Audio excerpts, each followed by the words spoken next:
যে আমাদের একটা সুপ্রিম কোর্টের যে প্রধান বিচারপতি এখন আছেন উনি একটা ফুল কোর্ট মিটিং ডেকেছিলেন।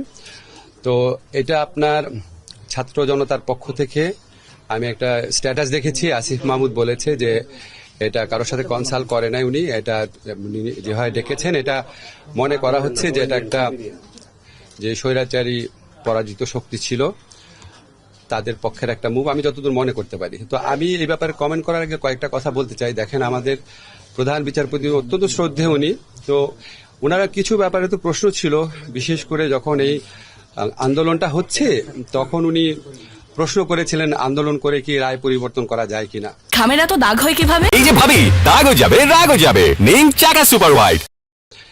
এটা নিয়ে মানুষ আপনার ভালোভাবে নেয় না জিনিসটা। এছাড়া একটা ব্যাপার ছিল খুব দুঃখজনক, সেটা হচ্ছে উনি ছাত্রলীগের কাছ থেকে চিফ জাস্টিস হওয়ার পর ফুলের শুভেচ্ছা নিয়েছেন। তো এটা তো আমার কাছে ব্যক্তিগত অভিমত হচ্ছে এটা কোড অফ কন্ডাক্টের লঙ্ঘন ছিল এবং এটা খুব ভালো একটা ইমপ্রেশন দেয় না। এবং উনি ডিবি পুলিশের যে প্রধান হারুন, যার নানান আপনার কি বলবো তার সম্পর্কে নানান প্রশ্ন রয়েছে, এবং উনি আমাদের এই ছাত্র আন্দোলনের সমন্বয়কদেরকে ধরে নিয়ে নির্যাতন আটকে রাখা এটার মূল ব্যক্তি ছিলেন। তো ওনার কাছ থেকে উনি একজন ডিবি পুলিশের প্রধানের থেকে উনি সোনার তরবারি উপহার নিয়েছিলেন।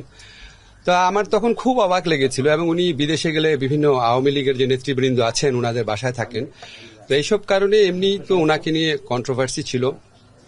তারপর যখন উনি এই মামলাটা চলার সময় এই কমেন্টটা করেছেন এত কিসের আন্দোলন, আমি পত্রিকায় যেভাবে পড়েছি, আমরা তো মনে করি সুপ্রিম কোর্ট হচ্ছে আমাদের সংবিধান রক্ষণের, মানবাধিকার রক্ষণের জন্য একটা সবচেয়ে বড় প্রতিষ্ঠান।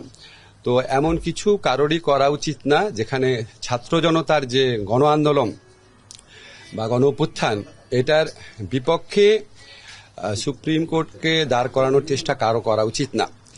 আপনারা ইতিমধ্যে দেখেছেন দেশের পুলিশ বাহিনীকে এই গণ আন্দোলনের বিপক্ষে দাঁড় করানোর কি পরিণতি হয়েছে। তা আমরা তো এরকম কিছু হোক কখনোই চাবো না। তো আমরা আশা করব যে সবার জন্য শুভবুদ্ধির উদয় হয় এবং ছাত্র জনতার যে গণ আন্দোলন রয়েছে এটার আকাঙ্ক্ষার প্রতি আমরা যেন সবাই সম্মান দেখাই।